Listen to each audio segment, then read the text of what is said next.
So everyone here, let's start. Good afternoon, ladies and gentlemen. Assalamualaikum warahmatullahi wabarakatuh. Shalom, Om Swastiastu, salam kebajikan, Namo Buddhaya.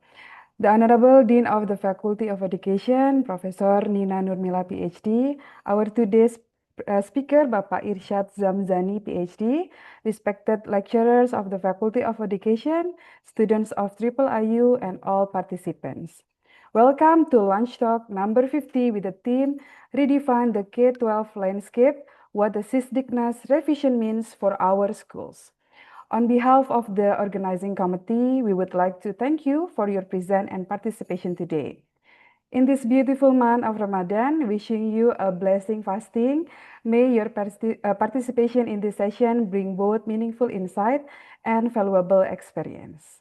Allow me to introduce myself. My name is Desinta Puspa, PhD students intake 2025, and I will be your moderator for today's session.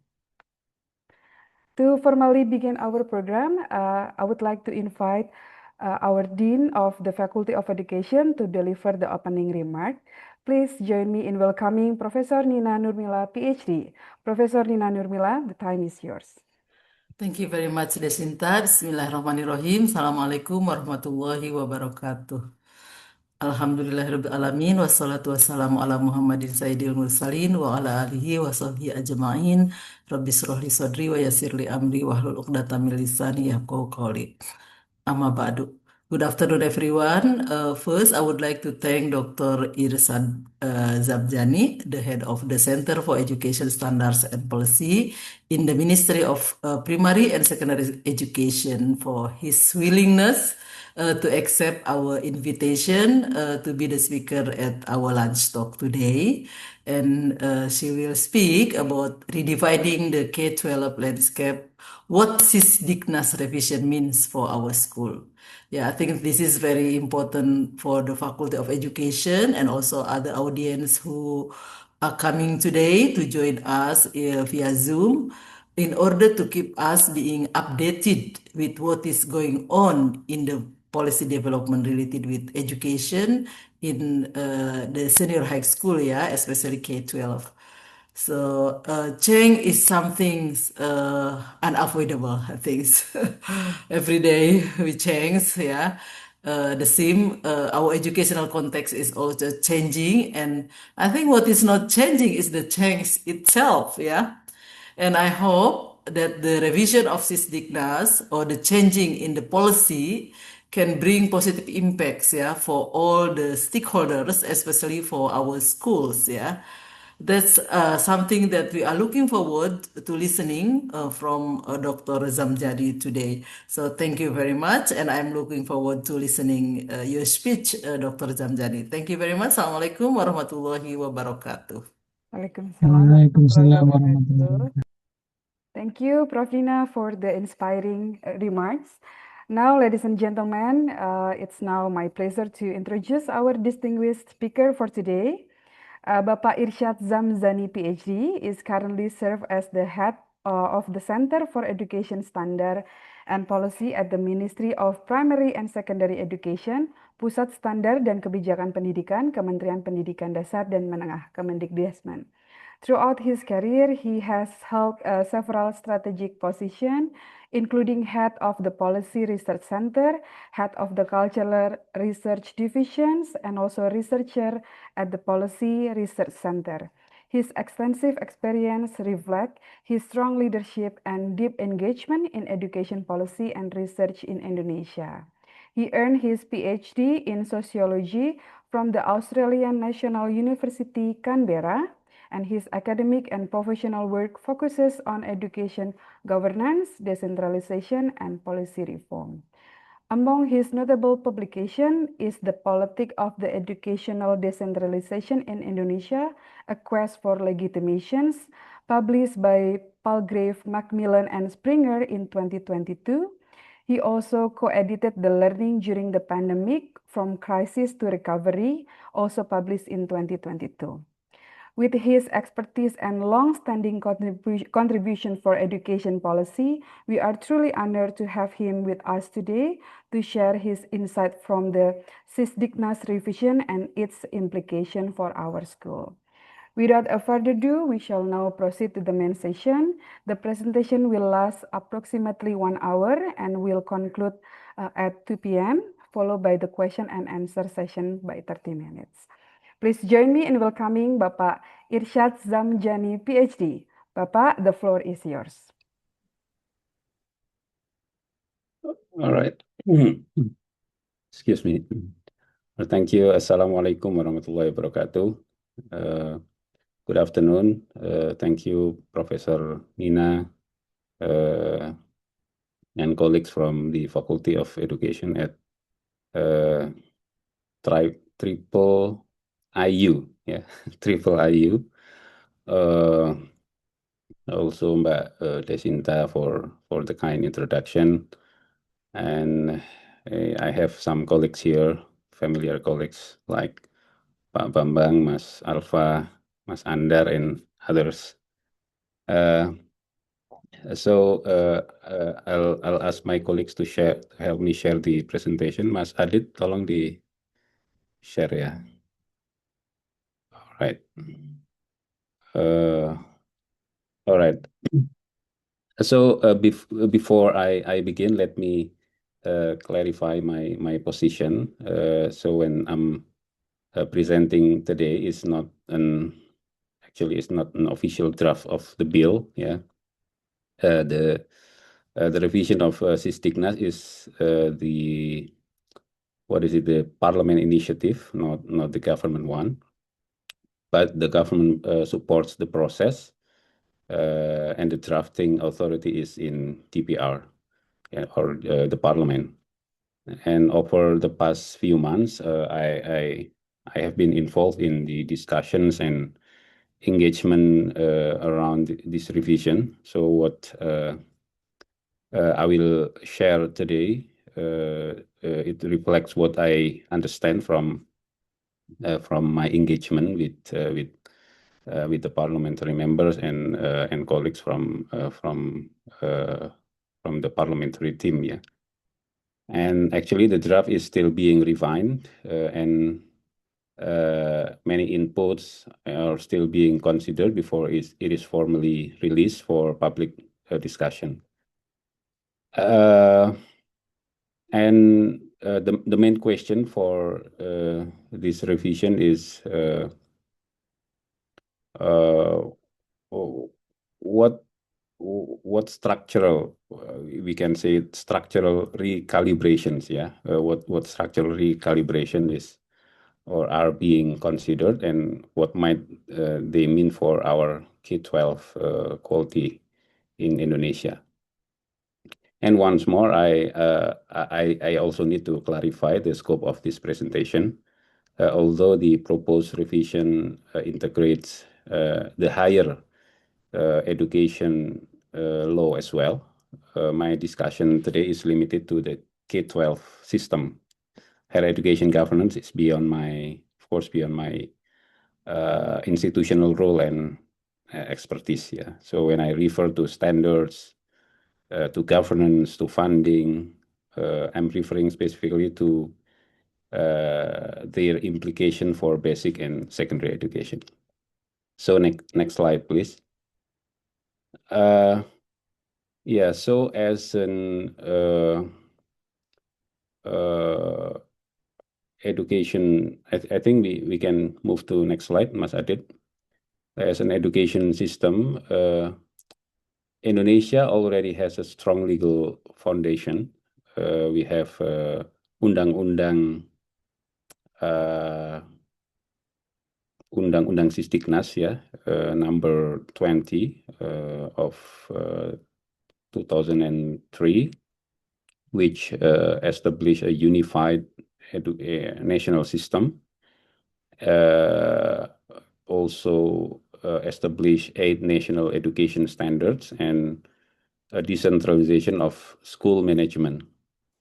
And on the other hand, we also have the Undang-Undang Guru Endosen, Teachers and Lecturers Law, number 14 of 2005, which has acknowledged teachers as professionals through certification, through competency framework,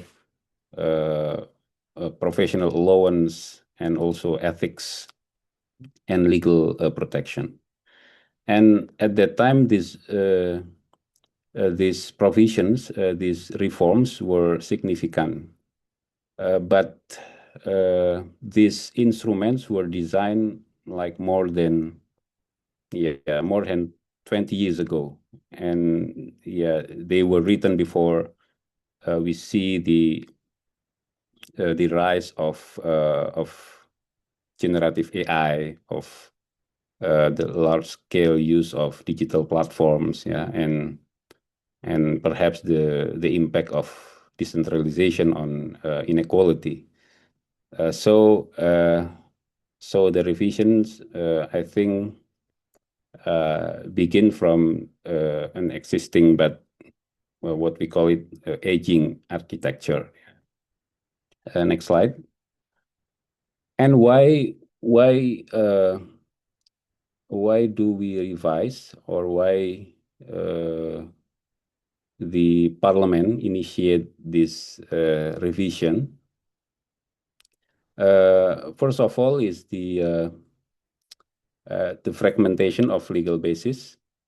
As I mentioned, we currently have 3 laws, national education laws, teachers and lecturers law, and also higher education laws. In principle, they all serve the constitutional mandate of one national education system. So the Constitution actually mandate only one national education system. That's why in practice, sometimes this 3 law structure creates silos.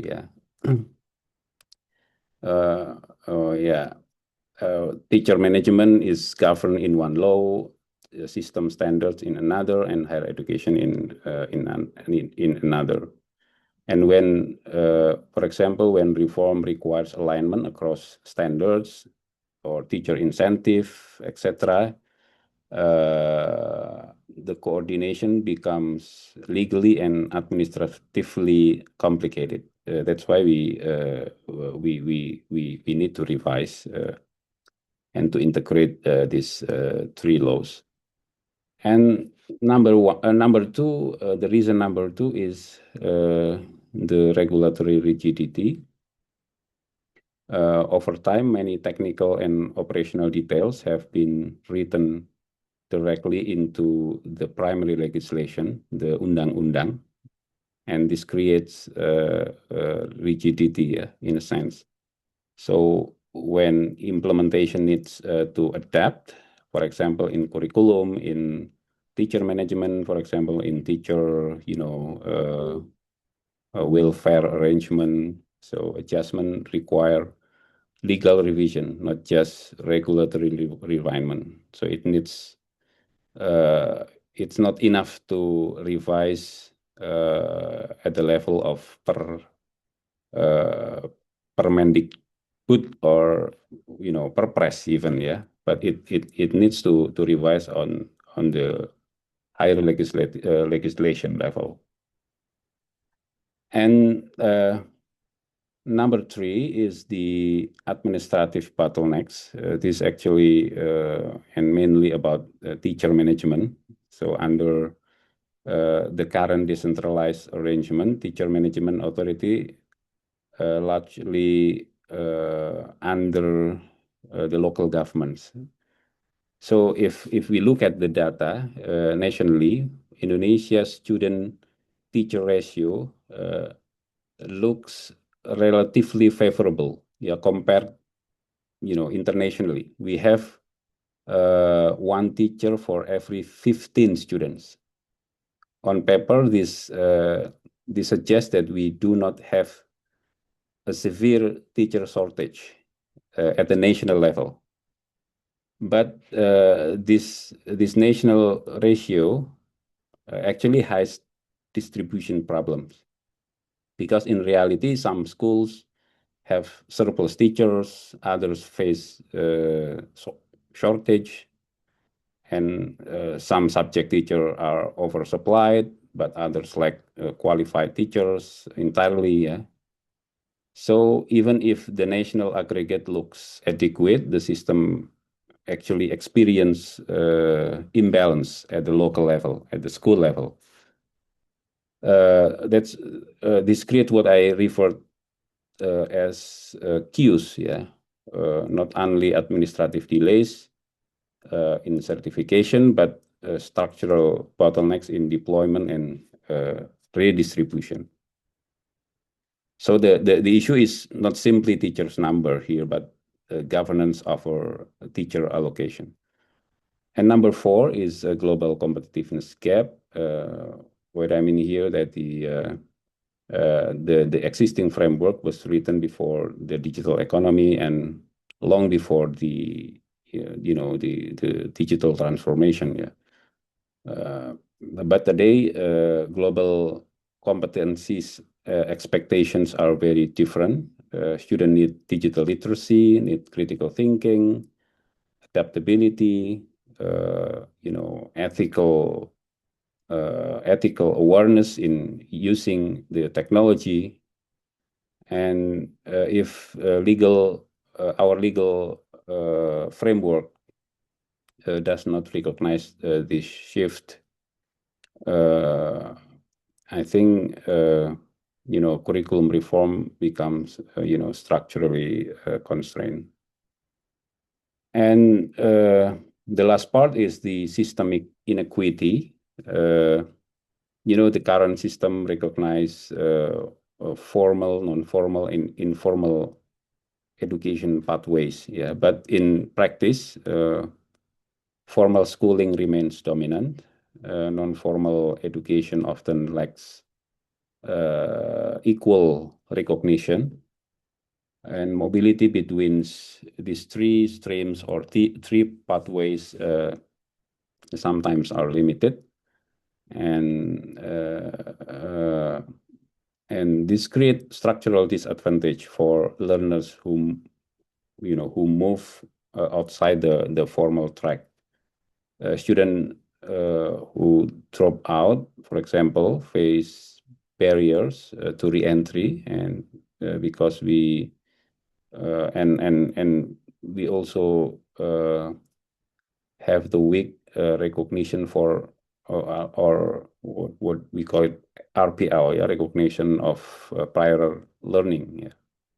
So the revision seeks to ensure legal equity, legal parity across pathways, and strengthen mobility and lifelong learning. Next slide. And I think, yeah, I'll go through what actually are currently discussed within the revision process. Yeah, the first of all is the governance.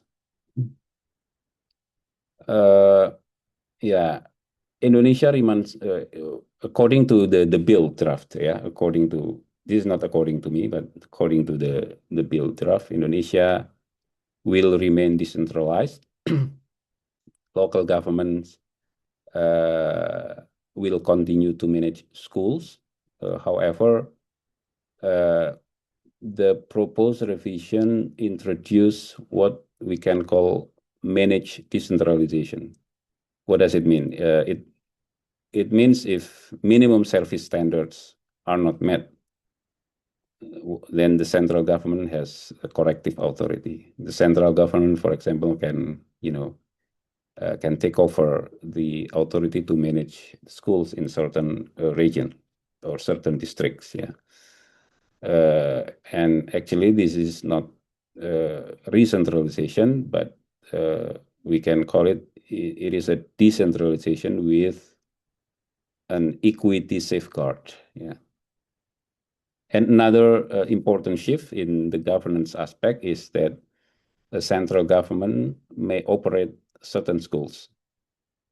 Currently, public schools are managed by local governments, and the new provision will allow flexibility, especially in strategic or specialized context. Yeah, for example, we currently have like sekolah rakyat, people school, or sekolah Garuda, Garuda School, and perhaps other special schools that can be run by the central government. And the bill will facilitate this arrangement. And the third one is the intergovernmental collaboration. And in the current framework, especially actually this is not in the Sisdiknas law, but in the local government law, law number I think 23, law number 23, 2014.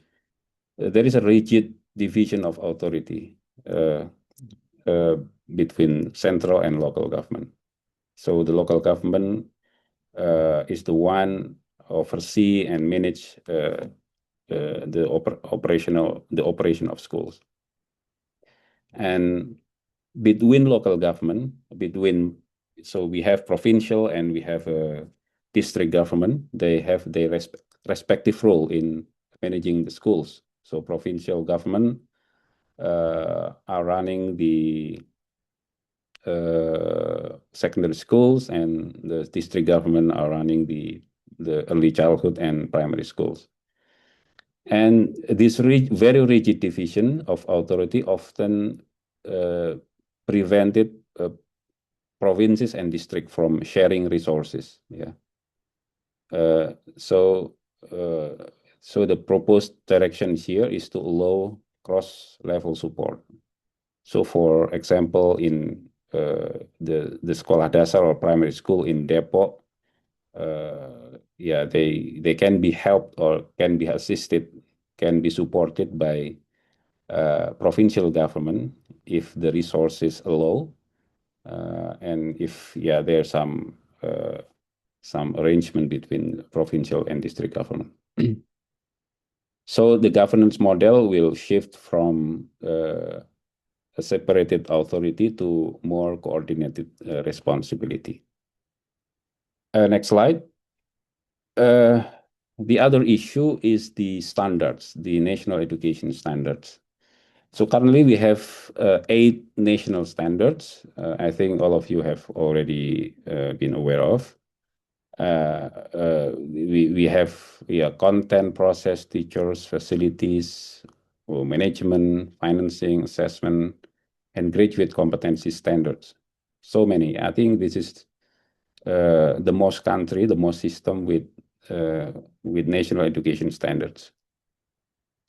And in practice, many of these standards overlap. For example, management standards, because I myself are working in the Center for Education Standards. So sometimes we find that some arrangement within some standards are overlap with each other. For example, management standards, sometimes they depend on teacher standards, financing standards, and process standards. So some overlaps are happening there, and this creates compliance complexity.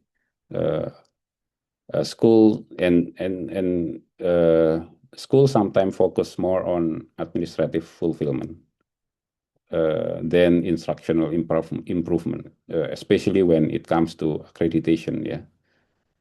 And that's why we proposed, or the Parliament proposed, more simplified standards, and these standards are more oriented and more focused on learning outcomes, teaching process, and teacher quality. I think this is the idea of the streamlined standards. The idea is not to weaken the standards, but to make it more focused, to make it more to sharpen the standards. Next slide. And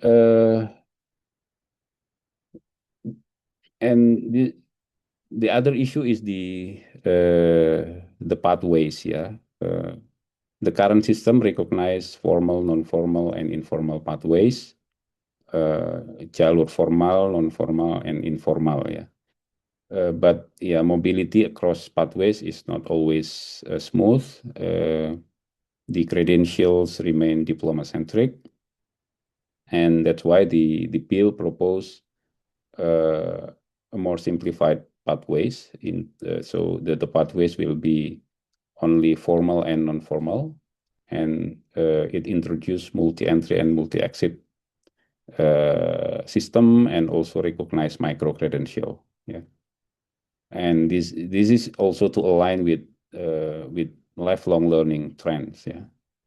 And recognize that learning is not always linear, but of course there is some concern here because flexibility requires strong quality assurance.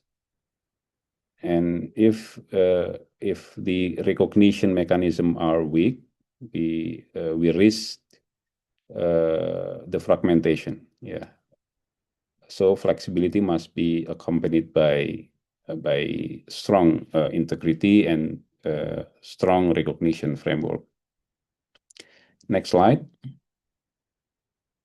Next slide is about the evaluation and quality assurance system. In the current bill, evaluation becomes more clearly structured. We have a system level evaluation and individual student evaluation. The system evaluation is shared by central and local governments. For example, now we have like assessment national. This is the way we do system evaluation. And on the other hand, we still retain the student or individual student evaluation, which is run by teachers, by schools, and also government can also take part, and independent agencies. They can do individual evaluation for students, but the evaluation that decide whether the student will graduate or will move to higher level will be decided by schools or teachers. And apart from this, the quality assurance system is also strengthened. The bill enforce internal quality assurance by school and external quality assurance through accreditation by independent agencies or bodies. And this of course this will strengthen steering capacity in our education system. But globally we know that evaluation system can create unintended consequences. If we are too dominant on metrics over teaching practices, we risk narrowing the pedagogy. So we see that the balance between accountability and professional trust is very critical in this matter. Next slide. Next slide. I think this is the most sensitive part, the teacher governance. I can say here that the proposed direction suggests a stronger role for the central government in teacher management, from recruitment through distribution. But local government remain involved in day-to-day management. this is done to address, as I mentioned earlier, uneven teacher allocation, uneven teacher distribution across districts, across provinces, across schools, and to reduce the structural imbalance of supply, of teacher supply. And another aspect of teacher governance is the professional allowance. This is very sensitive part of the revision. Actually, when we did the revision back in 2002, 2022, this is some issue that ignite public debates. The proposed revision links professional allowance more explicitly to performance. So there is no fixed professional allowance. It must link to teacher performance, but it still retain the minimum basic salary rate. This is very, very important for teacher association.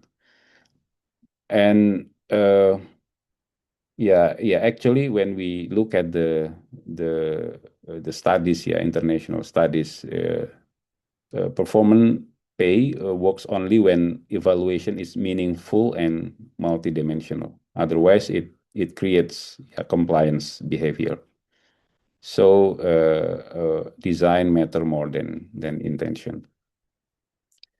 And the other thing is that the bill also integrates continuous professional development into career pathways. I think this is also very important.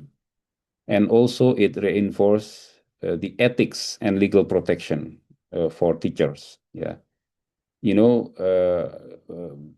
perhaps we already familiar that teachers today face increasing risk of criminalization for actions that rise in the course of classroom management, student discipline, or misunderstanding with parents or communities. And in several cases, teachers have been reported to police or public prosecutors over relatively routine school discipline issues. So this is very important for us to maintain the enforcement of legal protection of teachers through this bill. Next slide, please. And the other issue here is the curriculum. The proposed revision signals several directions. First, technology becomes mandatory curriculum content, not an optional enrichment subject only. And the second one is that curriculum principles are clarified to allow greater stability while still permitting adaptation. This is a stabilizing framework to prevent, sometimes if the administration change, sometimes the curriculum also change. So we need to prevent ad hoc reforms that prioritize immediate change over long-term, pedagogical continuity. And the third one is there is a recognition that international elements might be integrated in the curriculum design. And I think the context here about this curriculum is global competitiveness and future readiness. But of course, we must be very careful. Adding technology into curriculum doesn't automatically create digital competence. teacher readiness is crucial, and also ethical guidance is also crucial. Next slide. Yeah, I think this is also very important issue. The 2003 law actually already guarantees the right to education, yeah, including for students with special needs or students with disabilities. However, in practice, inclusion has often been interpreted narrowly as placement rather than full participation, full engagement. Yeah. So the proposed revision strengthened the idea of inclusive and violence-free learning environment, and it emphasized barrier removal, support for special need students, yeah, in both mainstream and special schools, prevention and handling violence in education, yeah, and also this is very important, integration of counseling and mental health support.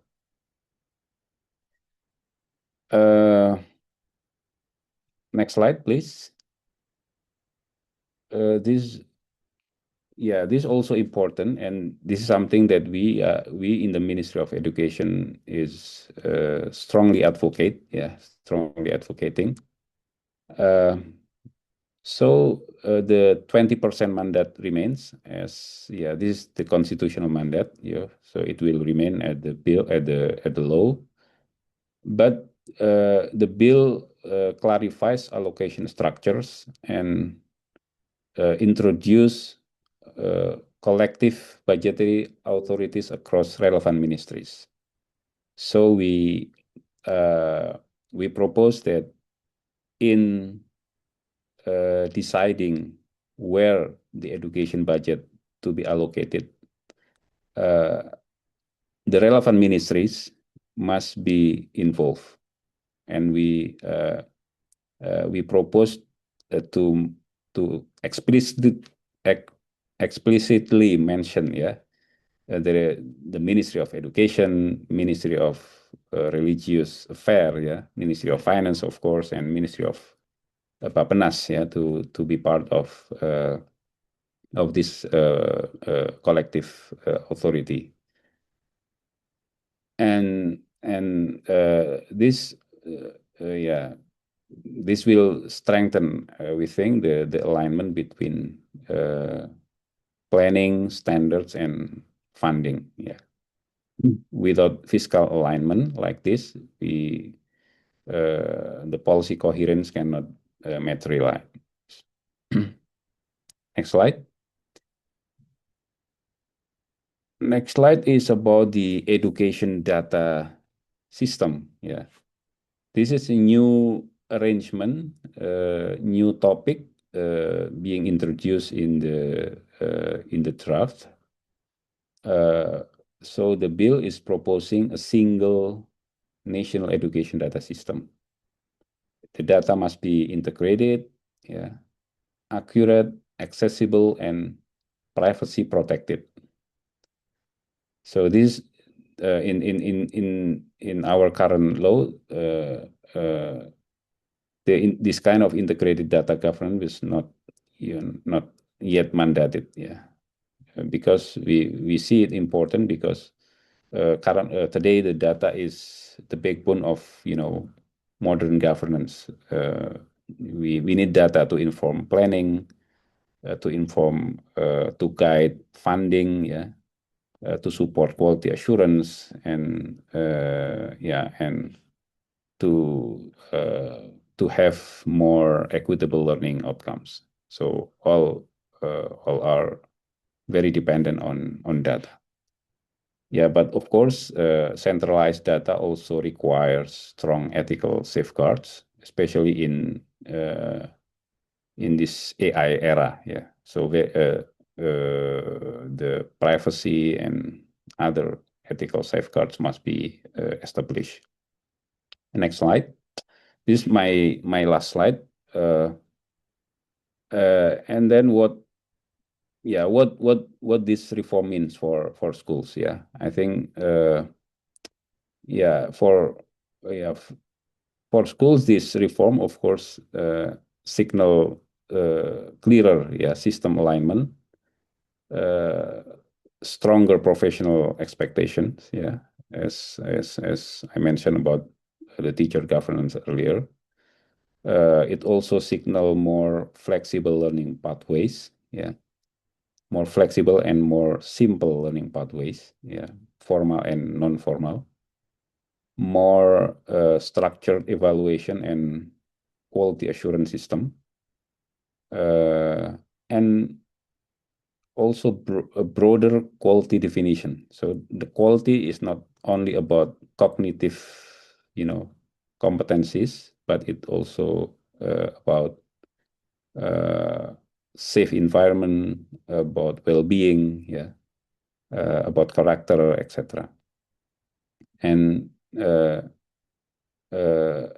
also schools are not just administrative units. They become nodes in a coordinated system because we have data to monitor this.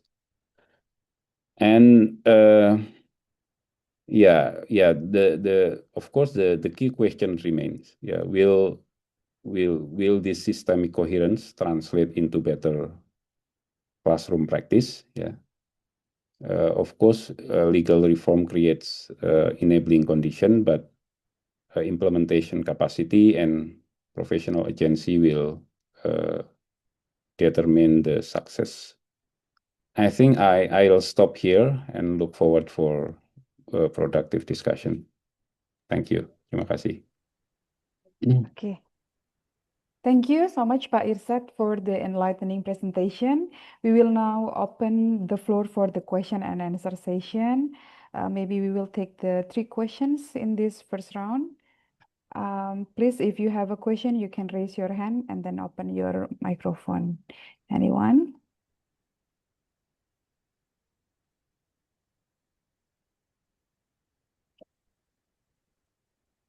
We have a question from Pak Ridwan Sutrisna. Pak Ridwan, please, you can ask your question.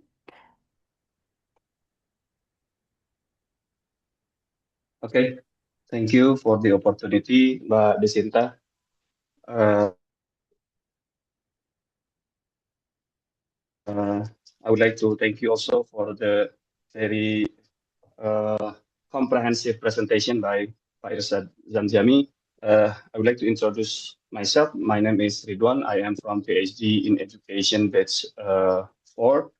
I would like to ask you some questions about the revision of the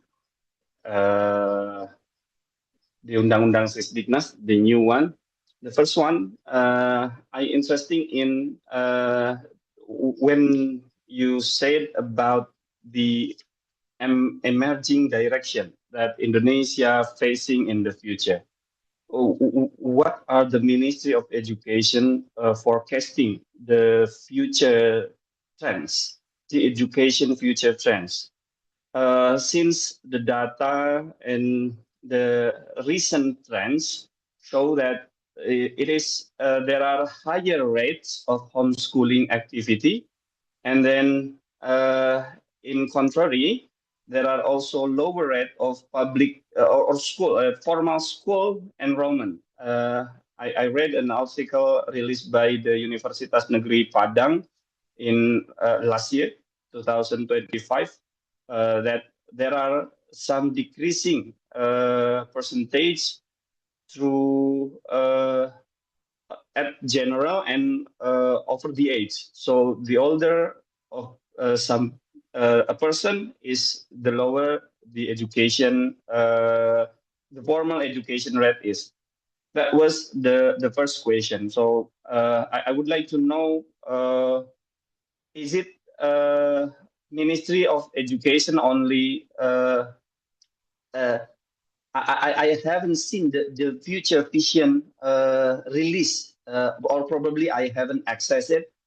What is the Ministry of Education see the future of education? Not only today's education, not only today's trend, since Prof. Nina also said the only unchanging is the change itself. So what about that? And the second one, how about the access to several for the several area that does not have uh, the, the proper access to education institution, specifically to educational institution, not only to institution but also to quality teachers. Years ago, we have guru garis depan (GGD). We have SM3T.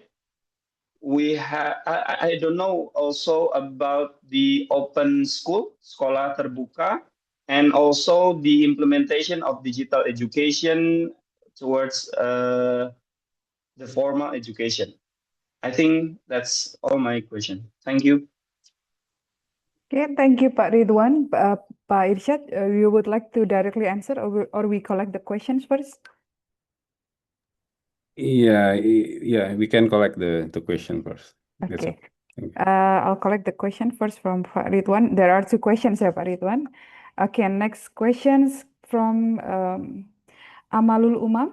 Umam, please, you can open your mic. Okay, thank you so much. These are the questions. Thank you so much, Pak Samjani, for explaining about the education system in Indonesia. Actually, with your explanations, I have like a couple of questions. The first one, you having explained about the proposal of simplified standard. I think that is very interesting for me, because I have been dealing with schools since like a long time ago, and these 8 standards are somehow very complicated. So for the grassroots, especially for the school level, like high school, something like that. So I mean the principles. So my question is like, will the 8 standards will be deleted if it is, let's say, the proposal that is proposed is accepted? Because you focus in your explanations, the standard will focus on 2 things that are the learning standard and also teacher standards.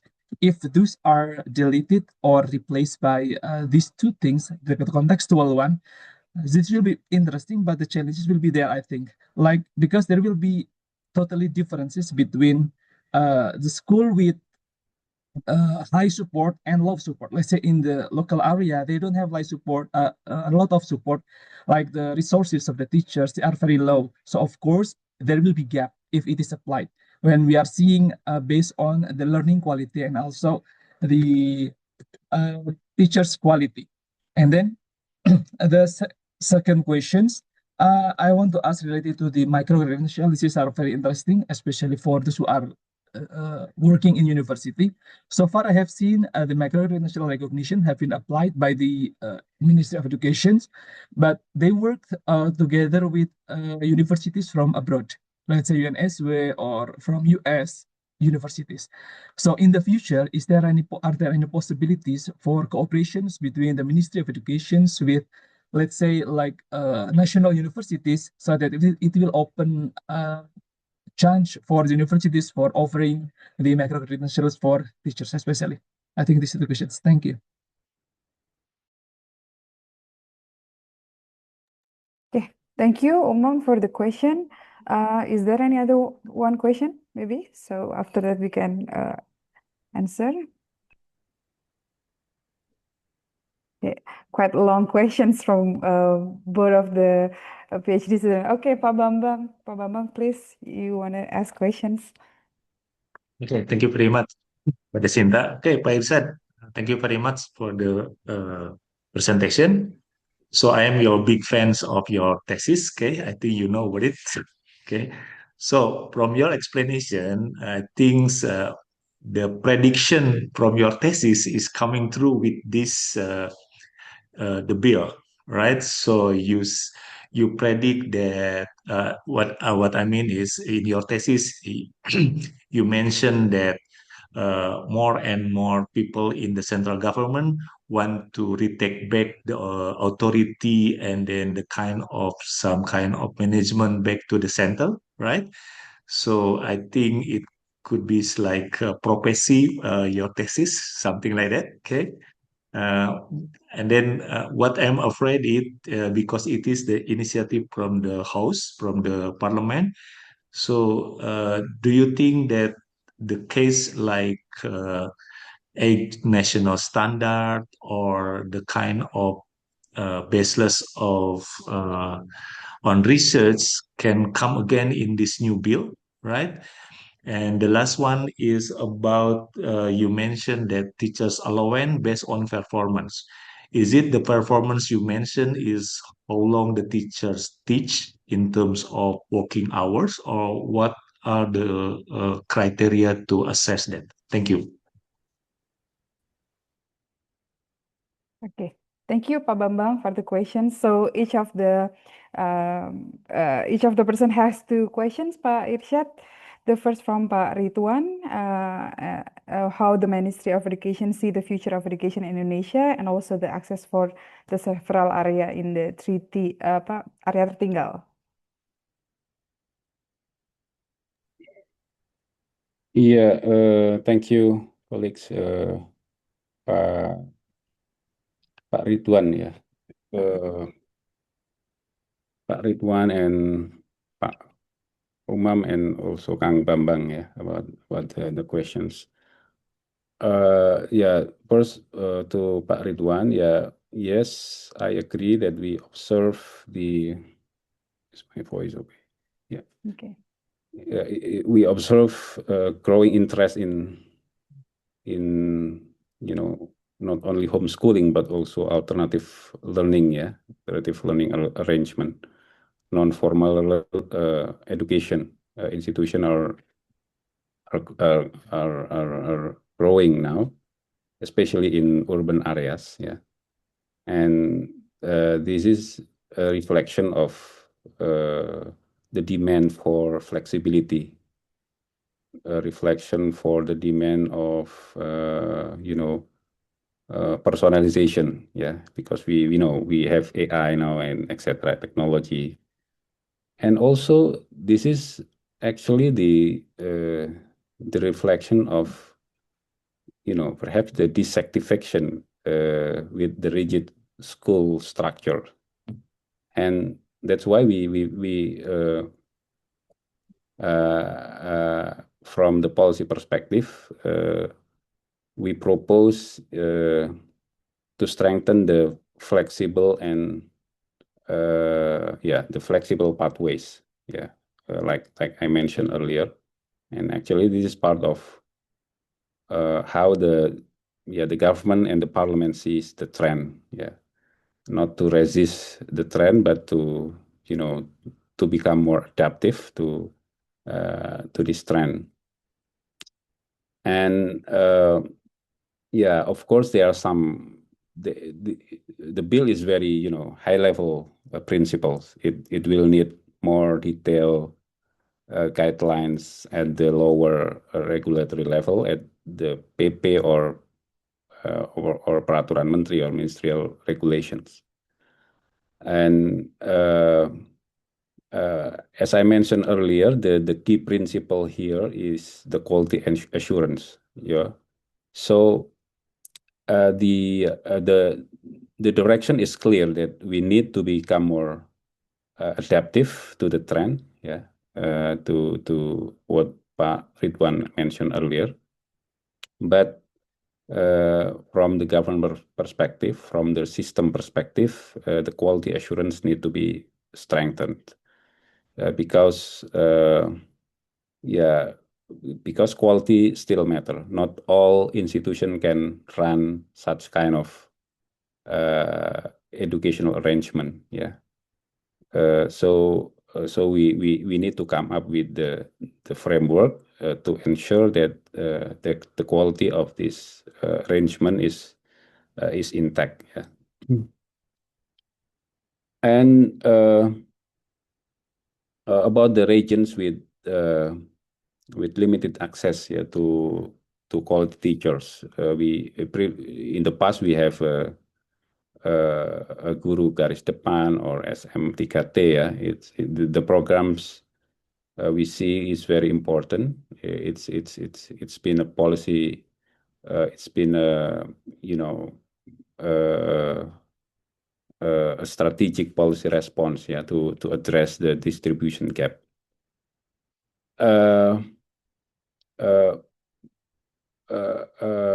But this kind of program is actually or mostly programmatic intervention, because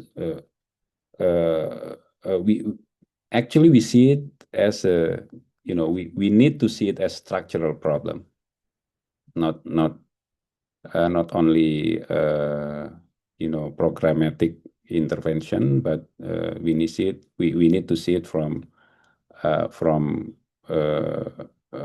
structural perspective. That's why the provision of teacher allocation authority is very important. Currently teacher, this is having to do with what I mentioned earlier about the teacher governance restructuring, teacher management restructuring.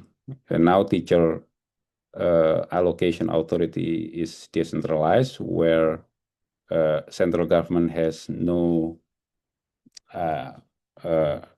not much say on how to distribute teacher. We have say. We have ideas. We have general policies, but we lack the power to execute at the local level. So if the central government has more control over teacher distribution, so we can distribute more competent teachers, for example, to more relevant areas, especially the Tiga-T regions and other disadvantaged area. So I think we need to see it as structural problem rather than programmatic intervention. Yes, Guru Garis Depan and SM3T is brilliant move, as a program, but from the structural perspective, from the system perspective, we actually can do more than coming up with that kind of program. And it will guarantee sustainability. And the second one is about from Umam, Pak. Pak Umam, about simplified micro standard. credential.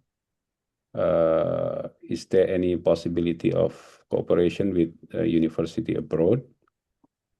Yes, that possibility, of course, is very open, because actually micro credential usually designed to be more interoperable, modular, which make it suitable for for cross border collaboration, including with foreign universities. Because like I mentioned earlier, I'm not very competent on dealing with the higher education system on this matter. So, but from my personal view, the possibility is very open to have cross country or cross university cooperation for micro credential. But of course, the cooperation must be accompanied with clear recognition mechanism, as I mentioned earlier, with clear quality assurance standard, and also the alignment with KKNI, with the qualification framework that we have here in Indonesia. And I missed the question on standard. What Yeah, what was it? the other question is about the standard will be simplified into the learning and teaching standard only. What will happen with the other 8 standard? Well, will be it deleted and then because there will be still a gap. Oh, I see. Yeah. Actually, I missed to mention that we also introduce what we call it the multi-level standards. So here, I mentioned earlier that what the bill propose, as I mentioned, is the core standards. The core standards, 3 core standards. Apart from those 3 core standards, we can also have other standards as needed, and not only central government can develop these standards. For example, now we have financing standards, standar pembiayaan, or infrastructure standards, standar sarpras, sarana and prasarana, infrastructure standard. This kind of these things actually cannot be nationally standardized. Especially, for example, the finance. Standar pembiayaan. It's impossible to have single unit costs for school operation that apply nationally, because every district, every region has their own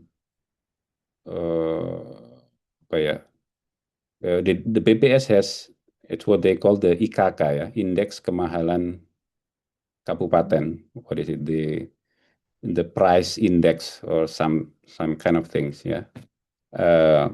So it's impossible to regulate the standardized financing. Especially when it comes to detailing the value of unit cost. So local government, district or province can develop their own unit cost standards, for example, and also the SARPRAS, the infrastructure standards, because some districts have their own regulation on for example, the standard of building, the building standard.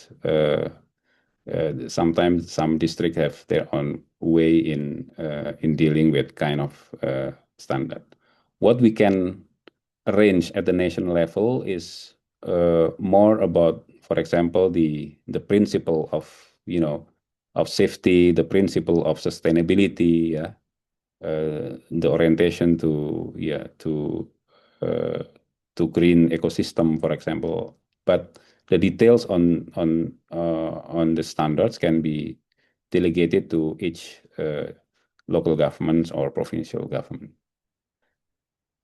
So that's my answer for Pak Umam. And then Kang Bambang, thank you. I'm honored that you read the politics of educational decentralization. It's actually not a book; it's a dissertation. I also owe you a big time in writing this dissertation. I also read your thesis and your publication. On the recentralization of teachers. I would. In on my books, I wrote that the implication of decentralization to teacher management at the local level is very severe. The politics of the politicization of teacher at the local level is is very strong, yeah, in that sense. But I would not describe the proposed direction as a full recentralization.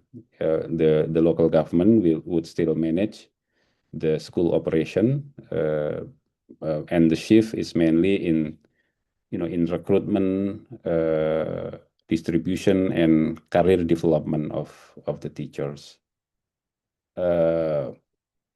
And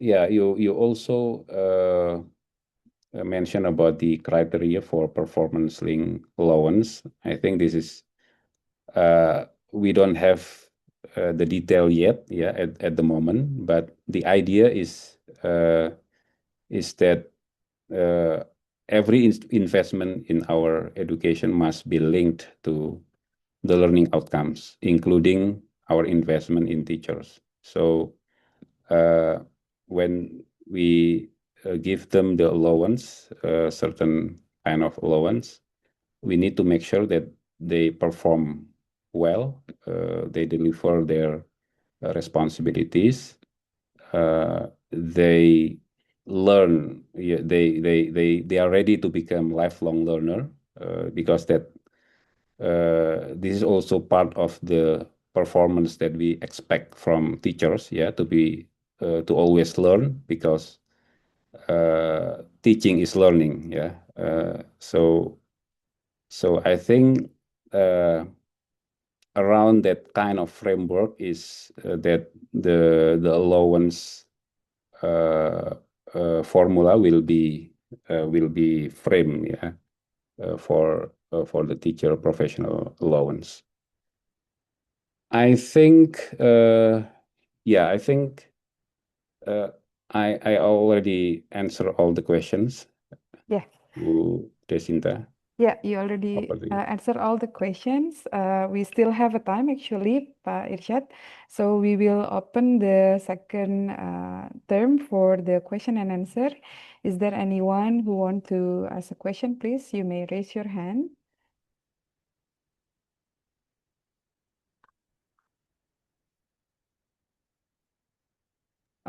From Pak Ahmad Muhlis. Okay, thank you. Okay, so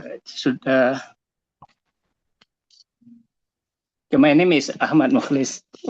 I was a lecturer, but I'm retired now. So I want to make I think 2 comments, not questions. So and I want you to answer to that comment. The first one is about the meaning of education. I think when we are talking about education, there are 2 meanings. The first one is the general education, the one that is very broad, without limit to space and time. The second one is about the limited one, that is school. Okay. And I think you are talking about structural problems. Right? I think this is a basic in the structural problem, that we oftentimes mix the two. Right? So when we are talking about education, what we do, what we really have in our minds, the general education, with a big aims, big goals, but we force them into the limited space, limited time that is schooling. And that makes the burden of teachers, of schools, are too great and too big. Okay. So that's my first comment.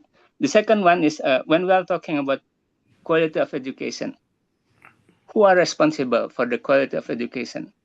I think so far the government, central, mainly central, but it also allocated to the regional government, take too much responsibility.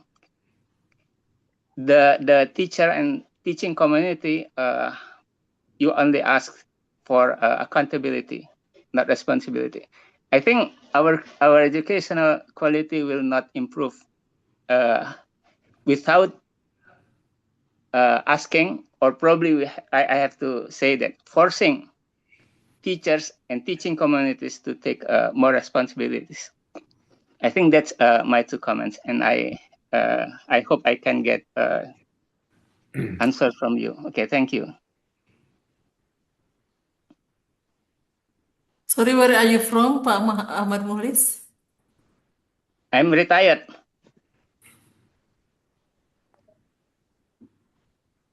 Pak Bambang knows. Can I ask questions, please? Yes, Pak Alpha. Yes. Sorry, I was like error. Okay, Pak Ahmad Bulis, thank you for the question. Now, Pak Alpha, you may ask your question, please.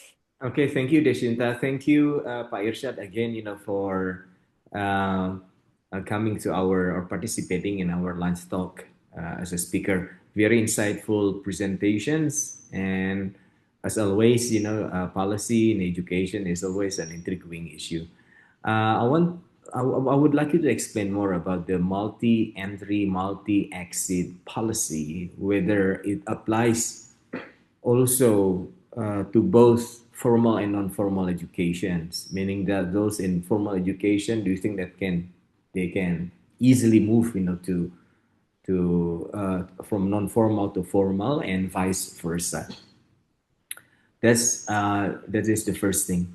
The first question. The second question, Pak Irsyad, we also have, I think I heard that the government is going to have a program besides Sekolah Rakyat, besides Sekolah Garuda. They are going to have a Sekolah Terintegrasi or integrated schools.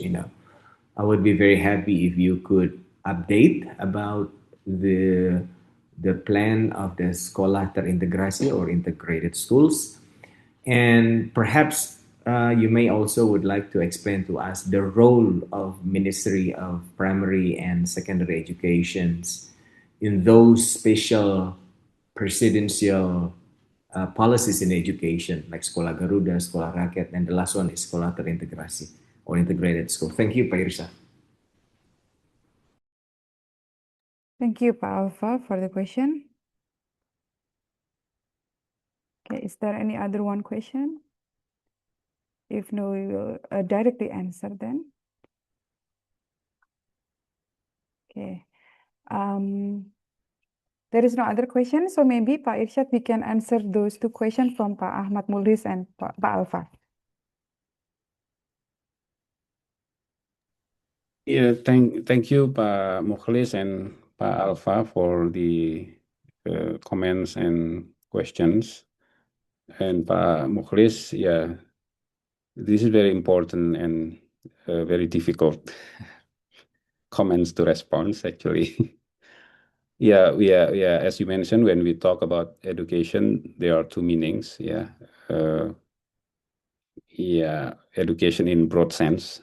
I think you agree that a lifelong learning that happens in family, in community, in in the workplace, in society is part of this broad meaning of education. And school education, the other one is the more formal, more institutionalized, more regulated, learning by the government, the state. Actually, in this presentation, I focus primarily on school education, on the institutionalized, on the regulated one, because but of course we do not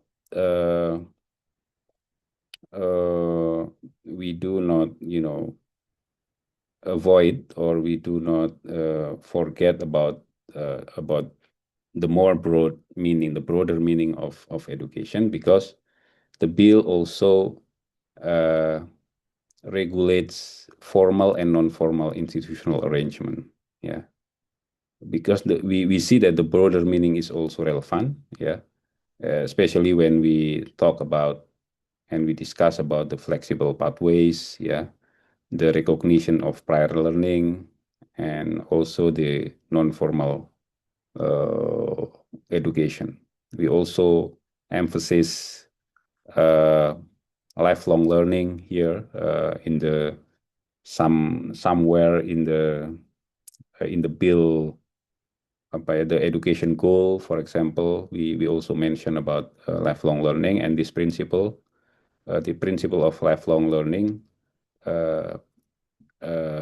is underlying the way we propose the flexibility of educational pathways, yeah, from non-formal and formal education.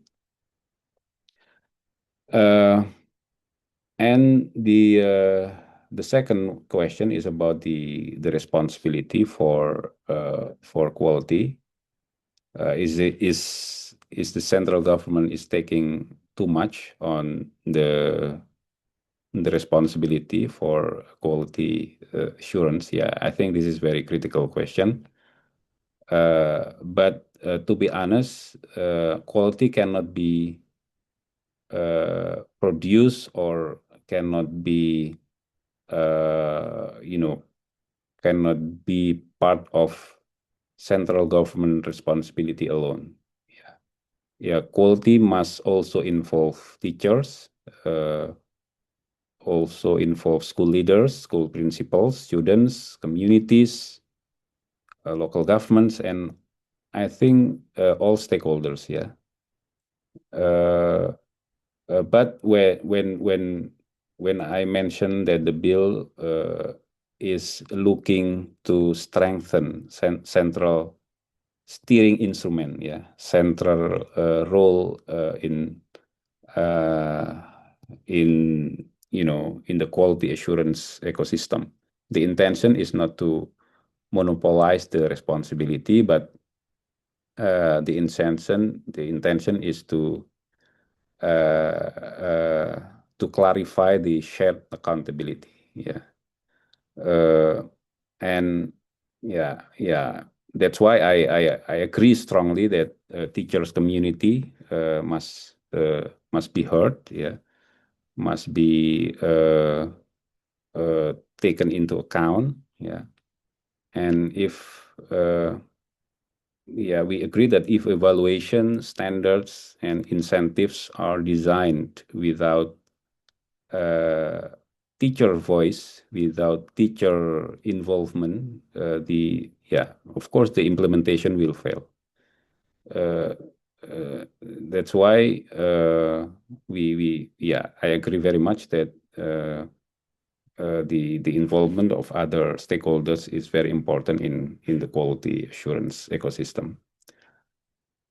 And Alpha, about the multi-entry and multi-exit policy, yes, in principle, multi-entry and multi-exit are intended to be applied for both formal and non-formal pathways. Yeah, the idea is to make the mobility possible. Yeah, from formal to non-formal, from non-formal back to formal. Yeah, and potentially across different learning formats. However, as I highlighted before, this only works if recognition framework and mechanism are strong. For example, the recognition of prior learning, the equivalency standards, and the alignment of assessment framework. I think without that, the mobility just become symbolic. So the quality assurance and the recognition framework is very essential in making this arrangement work. On sekolah terintegrasi and other schools, ya, sekolah rakyat, sekolah Garuda, actually, sekolah rakyat is not under the Ministry of Education, primary and secondary education. It's part of the Ministry of Social Affairs, and sekolah Garuda is part of the Ministry of higher education and science and technology. And yeah, there is another initiative to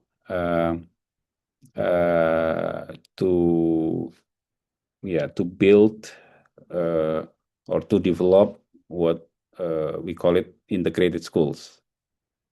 So the school will cater from, the concept is that the school will cater the early childhood up to senior secondary levels, into one school ecosystem. And the concept is still in the process of discussion among the relevant ministries, the Ministry of Primary and Secondary Education and Ministry of Coordinate Menko PMK, the Ministry of PMK, PMK. I forget what this what it stands for. I cannot tell much about this initiative, but let's see. Perhaps in not very long future, we will see how this new policy will materialize. I think that's from me, Bu Desinta. Okay, thank you so much, Pak Irsyad, for answering Pak Ahmad Muhlis. Pak Ahmad Muhlis is from Bandung, Bu Nina. So we can see that our participants here is coming from around Indonesia. I think we have one more question, Pak Irsyad. Can we ask Pak Sabir ya? Pak Sabir, before you ask your question, could you please tell us where you are coming from and then introduce yourself. Thank you. Oke, baik. Bismillahirrahmanirrahim. Assalamualaikum warahmatullahi wabarakatuh. My voice is clear? Okay, right. Pakai bahasa Indonesia boleh, Bu, ya? Supaya agak ini. Pak Irsyad ini teman saya dulu ini. Teman sebangku sekolah. Halo Pak Irsyad, masih ingat Pak Irsyad? Kontor. Ya. Baik, sebelumnya saya minta maaf ini para peserta lain. Mungkin pertanyaannya sedikit agak di luar. Ini cuman sekedar meminta komentar dari teman gitu ya. Tentang adanya wacana seperti apa ya? Wacana sekarang ini kalau kita lihat seperti MBG begitu Pak Irsyad ya. Kayaknya pemerintah ini lebih cermat kepada kesejahteraan para pegawai MBG-nya dibandingkan dengan guru. Kan bahkan kemarin ada itu viral, wacana untuk menjadikan pegawai MBG itu untuk menjadi ASN begitu kan. Nah, kita lihat kan MBG ini sebagian besar memang penerima itu adalah anak-anak SD gitu kan, anak-anak SMA, dan sebagian besar guru-gurunya juga dari kesejahteraannya itu sangat kalau kita lihat jauh lah dari standar. Nah, bagaimana nih Pak Irsyad melihat fakta yang seperti ini gitu kan? Nah, demikian saja. Assalamualaikum warahmatullahi wabarakatuh. Terima kasih Pak Sabir, bisa langsung mungkin dijawab meskipun pertanyaannya di luar topik ya Pak Irsyad. Mungkin Pak Irsyad berkenan menjawab, silahkan Pak. Ya, thank you. Terima kasih Pak Sobir ya, ini teman lama ini dari sekolahan. Ini bahasa Indonesia aja berarti ya? Bahasa Indonesia aja Pak. Alright, ya ini pertanyaan yang sangat sulit dijawab ini sebenarnya, karena bukan ranah kami di kementerian, meskipun ya penerima manfaatnya bagian dari ekosistem di kementerian. Ya tentu saja ada porsinya ya, porsi masing-masing dari pemegang kebijakan. Jadi kami di Kementerian Pendidikan Dasar tentu tetap fokus untuk meningkatkan kualitas guru ya dari sisi kompetensi maupun kesejahteraan mereka ya, kesejahteraan para guru. Sementara kalau MBG ya punya logik yang berbeda mungkin ya. Jadi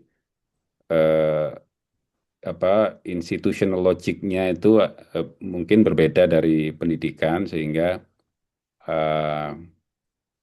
arrangement untuk kesejahteraan pegawai, untuk salary yang pas ya untuk pegawainya itu mungkin ya mereka punya cara sendiri untuk mengkalkulasi gitu ya. Ya tentu saja kita bisa mengevaluasi dan mengkritisi,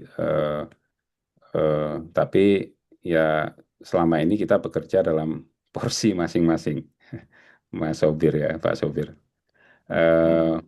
Jadi kalau dari perspektif, saya kembalikan lagi ke perspektif undang-undang yang sedang kita propose saat ini, ya tentu saja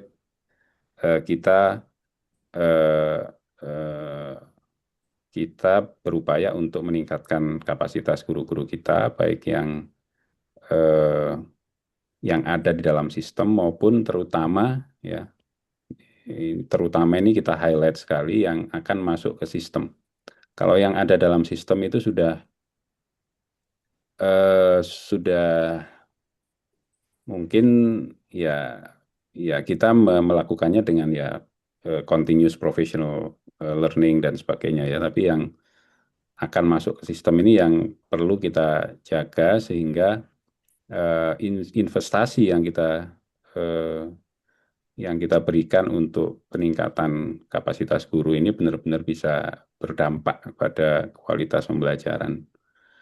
Nah, untuk MBG itu nanti ada bagiannya sendiri yang akan memikirkan ya, bukan dari kami di Kementerian Pendidikan. Terima kasih tapi pertanyaannya. Yeah. Thank you, Pak Irsyad, and also all the participants. I think we should resume and conclude our session. Ladies and gentlemen, now this is the end of our today's lunch talk session. On behalf of the organizing committee, we would like to express our deepest gratitude to our distinguished speaker, Pak Irsyad, kemudian our respected dean, all lecturers, and all participants, which is coming from all around Indonesia, for your valuable contributions and active participation. Thank you for your kind attention and engagement. We look forward to seeing you at our next lunch talk session. Buah sukun enak rasanya. Good afternoon and have a wonderful day. Thank you so much. Wassalamualaikum warahmatullahi wabarakatuh. Salam. Thank Thank you, so Pak much. Irsad. Terima kasih. I think we met ya in Australian Embassy, Pak Yeah, Irsad. yeah, we met last Finally. year. Thank you, Yeah, I thank still you. remember. Terima kasih Thank Pak you, Alfa sudah Pak Irsyad. mengkonek Pak Irsad Thank ke you. kita. Thank you so Iya. much for the Iya. discussion. Yeah, thank you, Appreciate it. Pak Alfa, Terima kasih, Pak. Pak Bambang, dan Yuk. teman-teman Terima yang kasih lain. Pak Irsyad. Thank you. Thank you so much. You may leave Ya, the thank room. you. Bye. Assalamualaikum. Waalaikumsalam.